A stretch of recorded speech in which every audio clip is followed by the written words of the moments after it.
So, I finished the new My Little Pony movie. It's good. First, the no spoilers section. The basic plot surrounds the fact that magic has completely disappeared from Equestria, and the three races have completely separated. In the pony town of Maritime Bay, you have a protagonist, Sunny, facing off against Mayor Umbridge, who's a defense contractor. Sunny is supported by her childhood friend, Sheriff Hitch, who wants to keep her out of trouble, while Deputy Umbridge Jr. constantly tries to do what his mother wants.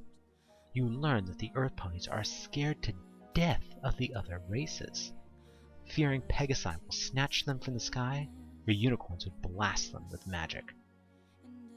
On the other hand, Sunny's late father was a researcher of the old Equestria, who was also a toy maker, and he told her the story of the main six. Then, Izzy the unicorn comes to visit. Everyone panics. Sunny smuggles Izzy out of town, and after Izzy reveals that they have no magic, Sunny and Izzy set off to find out what happened to their world. They go to Zephyr Heights, the Pegasus Mountain, and reveal that the Pegasi can't fly. Their magic is gone too. Our heroes meet the Pegasus princesses and recruit them to help. So, spoiler warning here. Ready? Here we learn that this is Twilight's Equestria. Twilight's cutie mark is on the abandoned railway. However, Twilight and the main six aren't even legend anymore, but are almost forgotten mythology. Our heroes find that there are two crystals, which seem to join together. One of them is the Pegasus Queen's crown, and another is with unicorns. They go through shenanigans, but they get the two crystals, and nothing happens. Sunny realizes there's a third crystal from the Earth Ponies, but then finds that Umbridge Jr. has gone on the warpath and built a war mech to attack the other races. Even his mother, the weapons manufacturer, is freaked out by his aggression and warmongering. Since our heroes all come to the Earth Pony village, the leaders of all the villages follow, and the fight commences at Sunny's home, destroying it completely. All the races work together to save each other from this mad pony's onslaught, but the lighthouse is destroyed. Afterwards, there's a poignant moment. The three leaders set aside their differences out of guilt and shame that this one filly had lost everything trying to do the right thing. Then, the crystals activate. Not by being placed in a magic spot or a special ritual, but by the true magic of friendship. After all, remember the title. The crystals circle Sunny, who rises in the air, and a rainbow wave sweeps across the land, restoring magic to the unicorns and flight to the Pegasi. Sunny then grows an ethereal horn and wings, becoming the first alicorn in living memory. With magic restored, the ponies have an impromptu party. Oddly enough, while you might think from this description that anti-racism is the main theme, it's actually secondary. The main theme is about your leaders lying to you. Pony Umbridge keeps everyone scared so she can sell weapons to protect against mind control and shoot Pegasi out of the sky. The Pegasus Queen keeps up appearances that the royal family can fly with elaborate wire tricks, trying to maintain her status as essentially a god queen. Pip acts as a YouTube and pop star, reveling in being special and flying despite being completely grounded.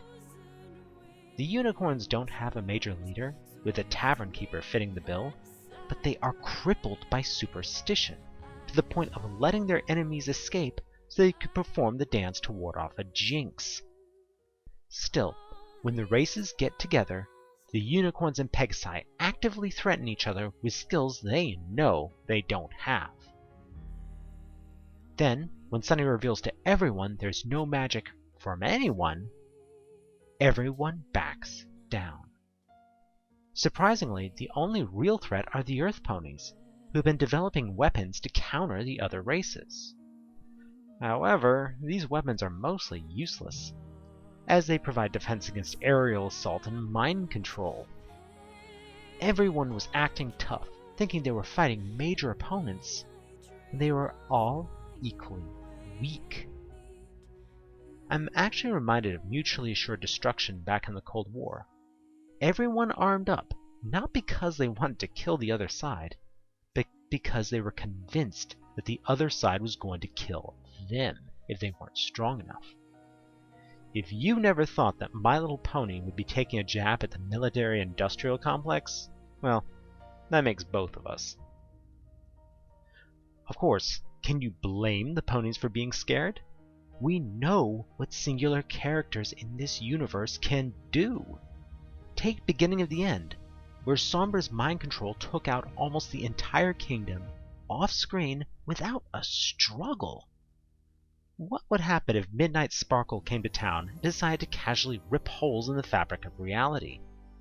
That's not even counting what Discord, Tyrek, and presumably Grogar were capable of.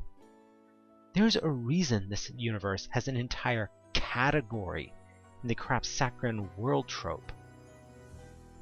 But still, the leaders are portrayed as being genuinely wrong for lying and propping up fear. This goes hardest on the Pegasus Queen, as she is deposed literally minutes after the deception about her flight is revealed.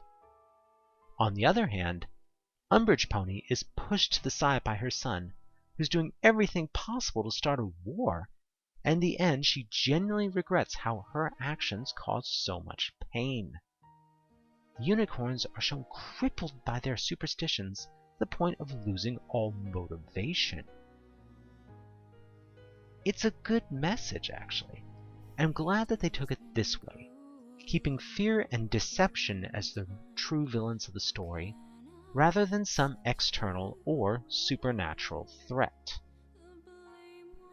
Then, on the theory level, this new show provides a lot to work with. The fact that this is still our familiar Equestria raises 1.5 million questions. How did the country fracture? How did we go from the beginnings of a trans-Equestria United Nations to not even the ponies getting along? What blocked the magic? It seemed like it was sealed by a curse of some sort that would only break when the races worked together. Who put this on there? Discord? Was it Twilight? Are any of our old gods still alive? Since there's no magic, who's raising the sun each morning?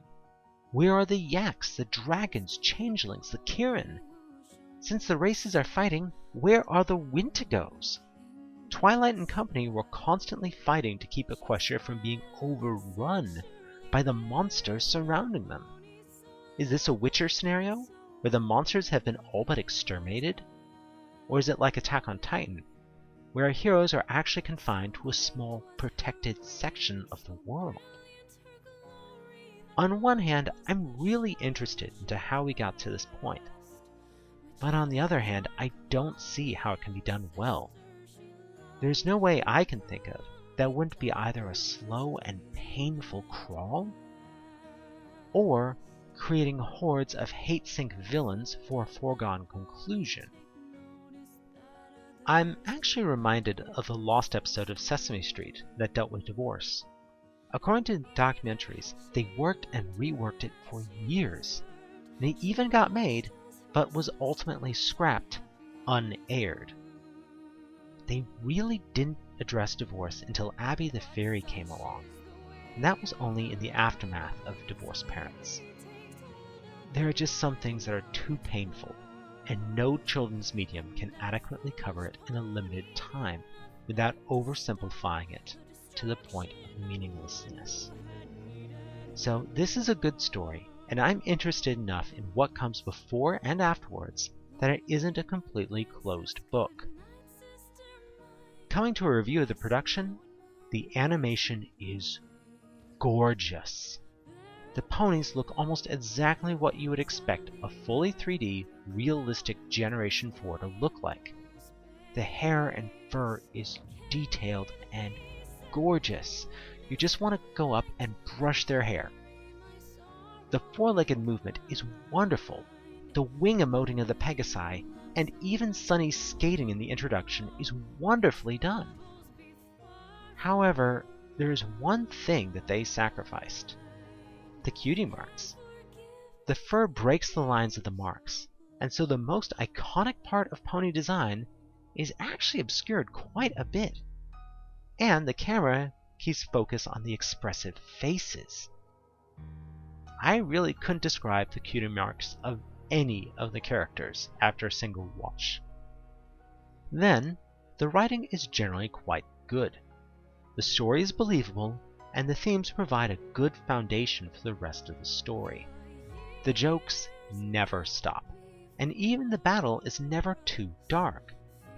They wisely avoided parodying any modern politicians, with the only real villain clearly imitating Fidel Castro.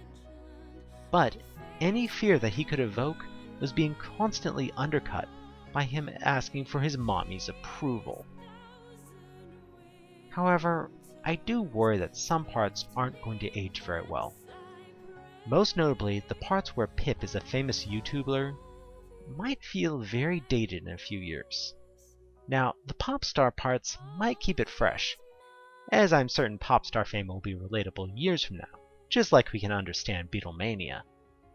But I'm surprised they decided to go with a characterization that is so 2021, rather than doing something more timeless.